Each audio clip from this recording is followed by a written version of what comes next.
জয় হিন্দ, জয় Bharat. Dear viewers, আপনারা কি জানেন নেপাল খুব শীঘ্রই পুনরায় হিন্দু রাষ্ট্রে পরিণত হতে চলেছে? There are massive protests in Nepal.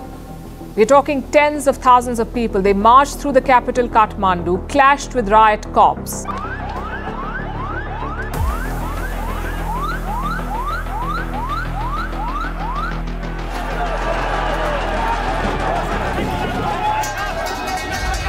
আর এজন্যই নেপালের সাধারণ মানুষ গত 5 দিন ধরে সে দেশের কমিউনিস্ট সরকারের বিরুদ্ধে গোটা নেপাল জুড়ে ব্যাপক বিক্ষোভ চালাচ্ছে। তবে কাহিনী কিন্তু এখানেই শেষ নয়।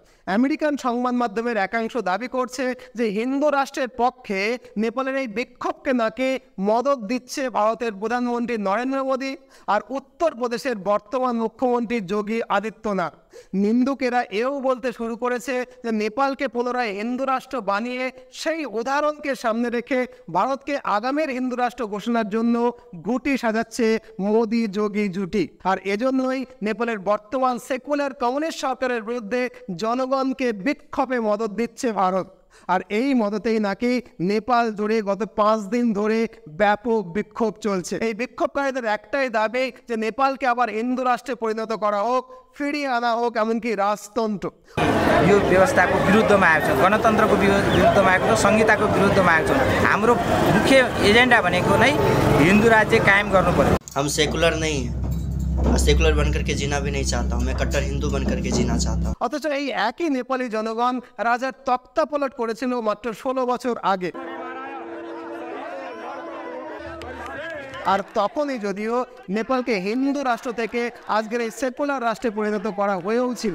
অতএব এখন এমন কি হলো যে নেপালের সাধারণ মানুষ পুনরায় নেপালকে হিন্দু রাষ্ট্রে ফেরত নিয়ে যেতে চাইছে, পুনরায় রাজতন্ত্রকে ফিরিয়ে আনতে চাইছে?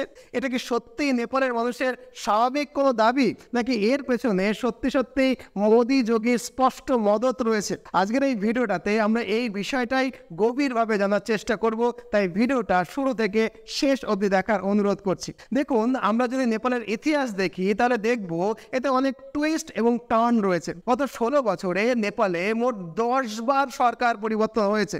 শুধু তাই নয়, সংবিধান পরিবর্তন করা হয়েছে 7 বার। আর এখন যে বিক্ষোভ প্রতিবাদ হচ্ছে তাতে নেপালের সংবিধান আবারও পরিবর্তন হতেই পারে হিন্দু রাষ্ট্র পুনরায় প্রতিষ্ঠিত হতেই পারে আবার রাজতন্ত্র। একেবারে শুরুতে আমরা জানি যে নেপাল কিন্তু রাজতন্ত্রই ছিল, তারপরে আমরা জানি নেপালে এলো গণতন্ত্র, আর এখন নেপালে কিন্তু চলছে, বলতে বাধা নেই, স্বৈরাচারী কট্টর কমিউনিজমের রাজত্ব। অথচ এখন আজ মানুষ বলতে শুরু করেছে যে কমিউনিজমের শাসনের থেকে অনেক গুণ ভালো ছিল আগেকার রাজতন্ত্র। কেন এমন বলছে?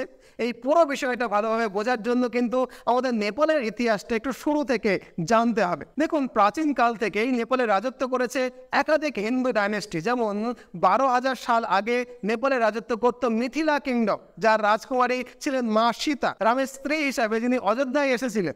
তারপর আমরা যদি 4th এবং 5th সেঞ্চুরির দিকে তাকাই তাহলে তখন নেপালে লিচ্ছবি রাজবংশ রাজত্ব করত। যে লিচ্ছবিদের রাজকুমারী ছিলেন ত্রিশলা, যিনি জৈন তীর্থঙ্কর মহাবীরের মা ছিলেন, আমরা অনেকেই জানি। এরপরে 18th সেঞ্চুরিতে মল্লা ডাইনেস্টি আর এরকম অনেক ছোট ছোট হিন্দু ডাইনেস্টি কিন্তু নেপালে রাজত্ব করেছে। এরকমই একজন হিন্দু রাজা পৃথ্বীনারায়ণ শাহ নেপালকে শক্তিশালী করেন। আপনারা অনেকেই পৃথ্বীনারায়ণ শাহের নাম শুনে থাকবেন।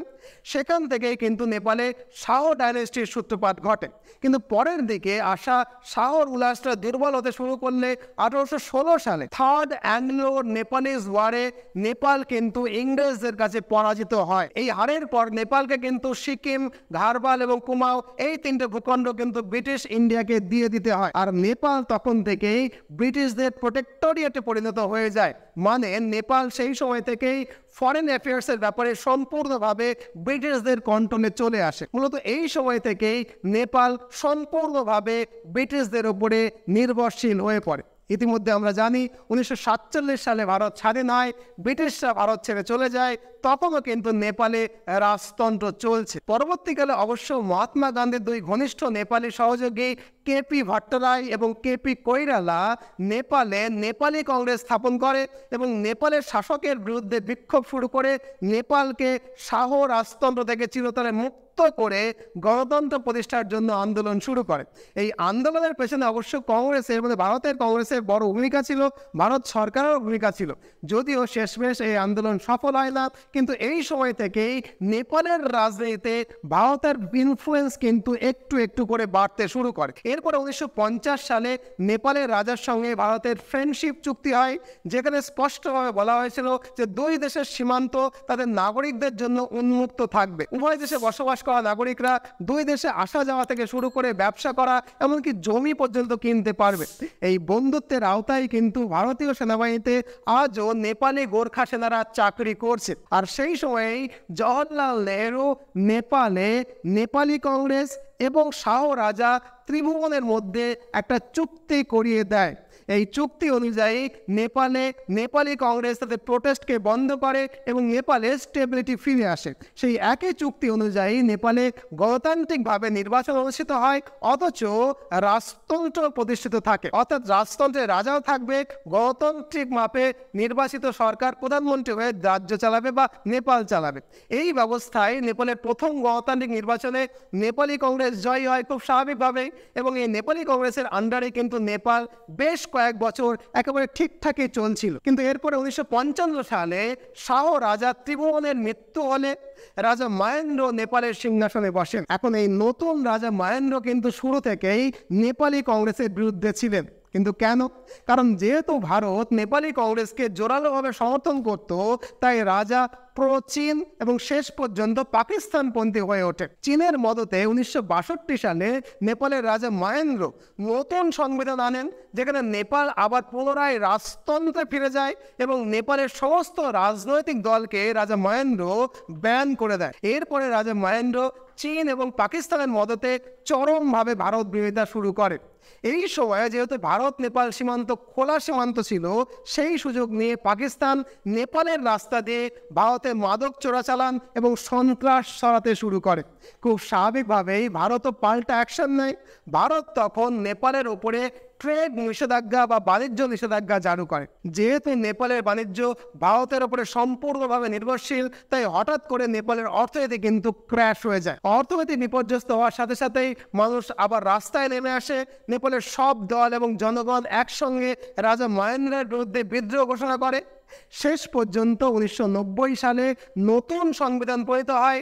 রাজনৈতিক দলগুলোর উপর থেকে রাজা নিষেধাজ্ঞা তুলে নেয় এবং সাংবিধানিক ব্যবস্থায় আবারও পুনরায় গণতন্ত্র প্রতিষ্ঠিত হয়, মাথার উপরে যদিও রাজতন্ত্র থাকে। স্পষ্টতই ফের এই নির্বাচনে নেপালি কংগ্রেস পার্টি জেতে, আর নেপালে কিন্তু মাথার উপরে শাহ রাজা এবং প্রধানমন্ত্রী হিসাবে নেপালি কংগ্রেস নেপালকে শাসন করতে শুরু করে। এখানে অবশ্য আরেকটা কথা জেনে রাখতে হবে, 1962 সালে নেপালের শাহ শাসক যখন চীনের সঙ্গে হাত মিলিয়েছিল, তখন থেকেই নেপালে ব্যাপকভাবে কমিউনিজম ছড়িয়ে পড়ে। চীনের প্রত্যক্ষ মদতে চীনের কমিউনিস্ট পার্টি এতটাই শক্তি বৃদ্ধি করে ফেলে যে 1991 সালে কংগ্রেসের পরেই মানে নেপালি কংগ্রেসের পরেই নেপাল কমিউনিস্ট পার্টি কিন্তু দ্বিতীয় বৃহত্তম দলে পরিণত হয়ে যায়। সরকার গঠনের কিছুদিন পরেই কমিউনিস্ট পার্টি টাকা দিয়ে মানে চীনের টাকা দিয়ে এমপি কেনাবেচা করে এই নেপালি কংগ্রেসের সরকারকে ফেলে দেয়।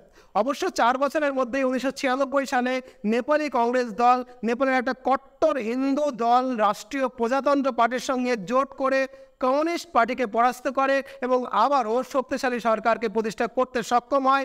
অবশ্য এখানে বলে রাখতে হবে, এই ব্যাপারে ভারত প্রত্যক্ষ ভূমিকা গ্রহণ করেই ছিল। এবার কিন্তু কমিউনিস্টরা লিগ্যালি নির্বাচনের মাধ্যমে সরকারে আসতে না পারার হতাশায় নতুন পদ্ধতি অবলম্বন করে। তারা নেপালি কংগ্রেস সরকারকে চ্যালেঞ্জ করে 40 পয়েন্টের একটা দাবি পেশ করে, যার মধ্যে 3টি প্রধান দাবি ছিল। 1 নম্বর হচ্ছে ফ্রিডম অফ এক্সপ্রেশন, বাক স্বাধীনতার স্বাধীনতা। 2 নম্বর ছিল 200 বছরের পুরাতন রাজতন্ত্রকে শেষ করে দেওয়া, এবং 3 নম্বর ছিল কাস্ট, জেন্ডার এবং ন্যাশনালিটির বেসিসে কোনো রকমের ডিসক্রিমিনেশন যাতে না হয় সেটাকে নিশ্চিত করা। কমিউনিস্টরা সাধারণত ধর্মে বিশ্বাস করে না, তাই তাদের হিন্দু ধর্মের কোনো প্রয়োজন ছিল না, আর তাই রাজতন্ত্র শেষ করে তারা নেপালকে ধর্মনিরপেক্ষ রাষ্ট্র গঠন করতে চেয়েছিল। কিন্তু সরকার তাদের সমস্ত দাবি মানে 40টা দাবি প্রত্যাখ্যান করে দেয়।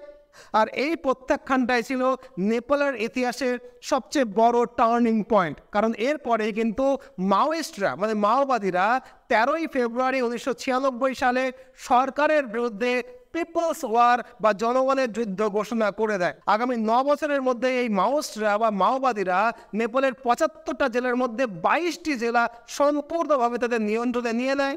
আর এই 9 বছর পর্যন্ত চলা বিদ্রোহে প্রায় 17,000 মানুষ মারা যায় এবং অবশ্যই হাজার হাজার মানুষ মাওবাদীদের গুলিতে আহত হয়, অনেকে হসপিটালাইজড হয়, নিহত হয়, ঘরছাড়া হয়। আর এরকম একটা অবস্থায় 2005 সালে এই পরিস্থিতির সুযোগের সদ্ব্যবহার করেন নেপালের রাজা। তিনি বিদ্রোহকে থামানোর নামে দেশে এমার্জেন্সি লাগু করে দেন এবং কিছু পরেই নেপালকে আবার রাজতন্ত্র হিসাবে এই ঘোষণা করে দেয়। এই ঘোষণার পরে 2006 সালে আবারও রাজার বিরুদ্ধে কিন্তু গোটা নেপালে বিক্ষোভ শুরু হয়। সেই বিক্ষোভে কিন্তু মাওবাদীরাও ছিল। নেপালের পলিটিক্সে সেই সময় কিন্তু ভারতকে আবার প্রবেশ করতে হয়। শাহ রাজা, নেপালি কংগ্রেস এবং মাওবাদীদেরকে আরও একবার টেবিলে বসিয়ে কম্প্রিহেন্সিভ পিস এগ্রিমেন্ট সই করার ব্যাপারে ভারত ভীষণ রকমভাবে উদ্যোগ নেয় এবং এই উদ্যোগ সফল হয়। এই চুক্তিটা হয়ে গেলে নেপালের রাজতন্ত্রকে সরিয়ে কমপ্লিটলি নেপালে ডেমোক্রেসি স্থাপন হয়ে যায় এবং নেপালের জন্য আবারও নতুন করে একটা গণতান্ত্রিক সংবিধান লেখা হয় এবং নেপাল সেই সময় থেকেই একটা ধর্মনিরপেক্ষ দেশে পরিণত হয়। তবে এরপর থেকে আজ পর্যন্ত নেপালে যতবার নির্বাচন হয়েছে তার প্রত্যেকবারই কিন্তু কমিউনিস্ট পার্টি নেপালের সরকার গঠন করেছে। দুর্ভাগ্যক্রমে 2008 সাল থেকে আজ পর্যন্ত নেপালে 10 বার সরকার বদলেছে এবং কোনো সরকারই কিন্তু 5 বছরের পূর্ণ মেয়াদ পূরণ করতে পারেনি। নেপালের এই পলিটিক্যাল ইনস্টেবিলিটি এমন জায়গায় পৌঁছেছে যে আজ পর্যন্ত তাদের সংবিধান 7 বার পরিবর্তন করা হয়েছে। পলিটিক্যাল ইনস্টেবিলিটির কারণেই দুর্নীতি এতটা বেড়েছে যে বিশিষ্ট নেপালি নিউজ আউটলেটের রিপোর্ট অনুযায়ী নেপালে আজকের দিনে ছোট থেকে বড় সমস্ত সরকারি কাজের জন্যই কিন্তু বাধ্যতামূলকভাবে ঘুষ দিতে হয়। ইনফ্যাক্ট কিছুদিন আগেই নেপালের অনেক বড় কেলেঙ্কারি সামনে এসেছে যাতে নেপালের সরকার নিজেই জড়িত ছিল। 2019 সালে একটি কেলেঙ্কারি ধরা পড়েছিল যার মধ্যে কিছু জমির দালাল, রাজস্ব কর্মকর্তা এবং নেপালের মন্ত্রীরা মিলে সরকারি জমিকেই লুকিয়ে সস্তা দামে বিক্রি করে দেয়।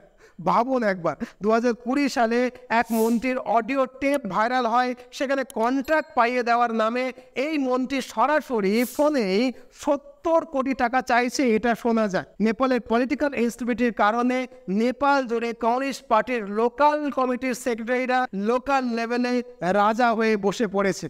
বিচারের নামে লোকাল নেতারা লোকাল কমিউনিস্ট নেতারা পাড়ায় পাড়ায় সালিশি সভা বসাচ্ছে। নেপালের সমাজের সর্বস্তরে কমিউনিস্ট দলের নেতাদের শাসন কিন্তু একরকমের কায়েম হয়ে গেছে, শোষণ কিন্তু কায়েম হয়ে গেছে। পশ্চিমবঙ্গের মানুষরা যারা কমিউনিস্ট অপশাসন দেখেছেন তারা তাদের অত্যাচারের কথা মনে করে নেপালের আজকের পরিস্থিতিটা কিন্তু মনে করতেই পারবেন।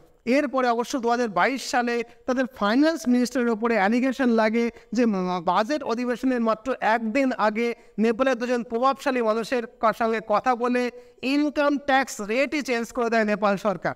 কেন বিলিভ দিস, মাত্র দুজনের কথা শুনে একটা সরকার তাদের ইনকাম ট্যাক্স রেট চেঞ্জ করে ফেলছে। কত অরাজক পরিস্থিতি তৈরি হলে এই রকম ঘটনাটা ঘটতে পারে।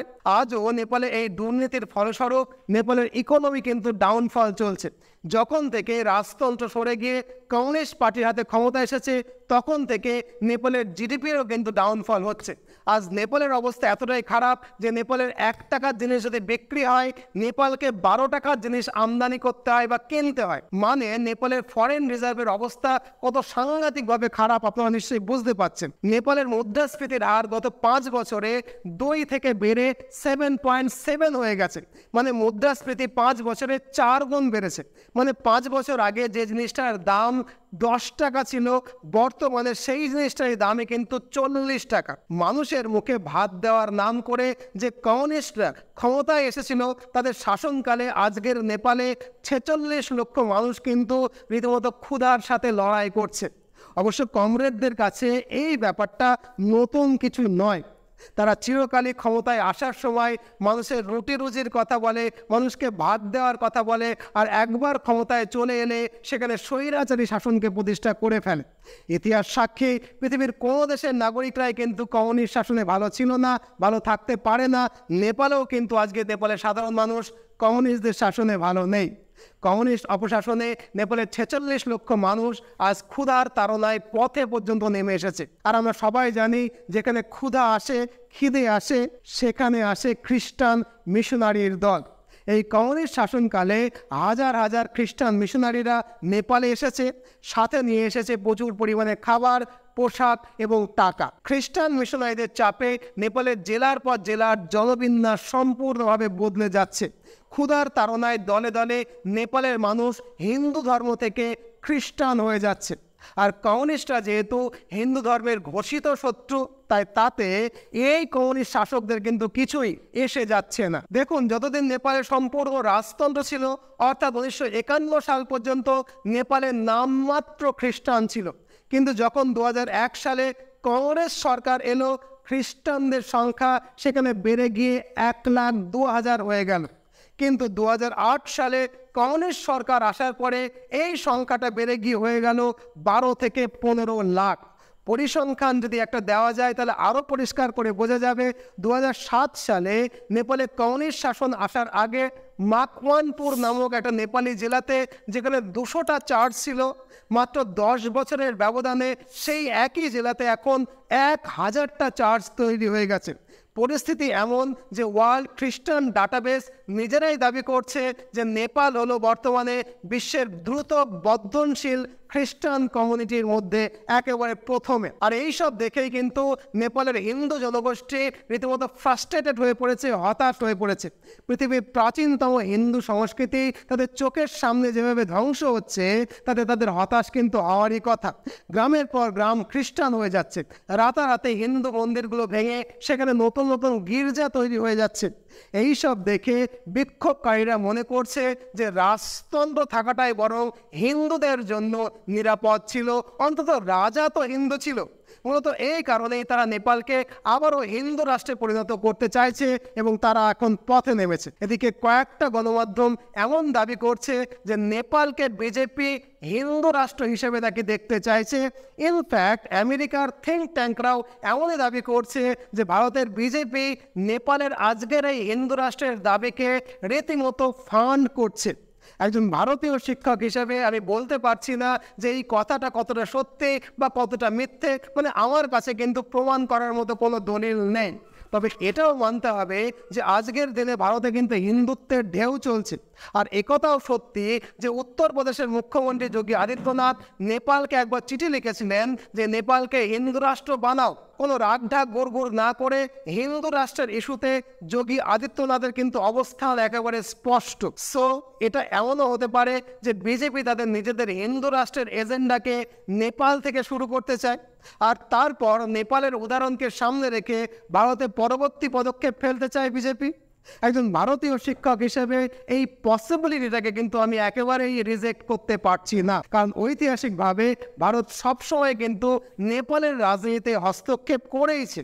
তবে নেপালের ইতিহাস আমরা যতটা বিশ্লেষণ করে দেখলাম তাতে হ্যাঁ, বহুবার ভারত নেপালের পলিটিক্সে ইন্টারফারেন্স করেছে বটে, কিন্তু একটাই কারণে যে নেপালে সবসময় যাতে একটা স্টেবল গভর্নমেন্ট থাকে। ভারত সবসময় নেপালে এমন একটা সরকার চেয়েছে যেটা আসলে ভারতের পক্ষে থাকবে। এই কৌশলটাই কিন্তু ভারতের কংগ্রেস সরকার বছরের পর বছর ধরে অনুসরণ করেছে। আর আজকে ভারতের ক্ষমতাসীন সরকার বিজেপি সরকার কিন্তু এই একই কৌশলটাকেই অনুসরণ করছে। পার্থক্য শুধু কংগ্রেস সরকার, মানে ভারতের কংগ্রেস সমর্থন করত নেপালি কংগ্রেসকে, আর এখন বিজেপি নেপালের হিন্দুত্ববাদী দলকে সমর্থন করছে। দেখুন, এই হলো পুরো গল্পটা। একজন ভারতীয় শিক্ষক হিসাবে আমি সবসময় নিরপেক্ষভাবে সাদাকে সাদা আর কালোকে কালো বলি, আপনারা জানেন, এবং খুব দরকার না হলে নিজের মতামতকেও কিন্তু কখনোই প্রকাশ করি না। তাই এই ভিডিওর শেষে এসে আপনাদের কাছে আমার প্রশ্ন, আপনারা কি মনে করেন যে নেপালের পুনরায় হিন্দু রাষ্ট্রে ফিরে যাওয়া উচিত, অথবা আপনারা কি মনে করেন যে নেপালের এই আন্দোলনকে ভারতের বিজেপি সরকার সমর্থন করছে? আর যদি করেও থাকে তাহলে কি ঠিক করছে? আপনাদের মূল্যবান মতামত নিশ্চয়ই কমেন্ট বক্সে জানাবেন। আপনাদের প্রত্যেকের কমেন্ট পড়ার অপেক্ষায় রইলাম। ভালো থাকবেন, ভালো লাগলে ভিডিওটাকে লাইক করবেন, নতুন হলে চ্যানেলটাকে সাবস্ক্রাইব করে নেবেন। নতুন কোনো ভিডিও নিয়ে আবার কোনো দিন দেখা হবে। ভালো থাকুন, সর্বদা ভারতের পক্ষে থাকুন। জয় হিন্দ, জয় ভারত।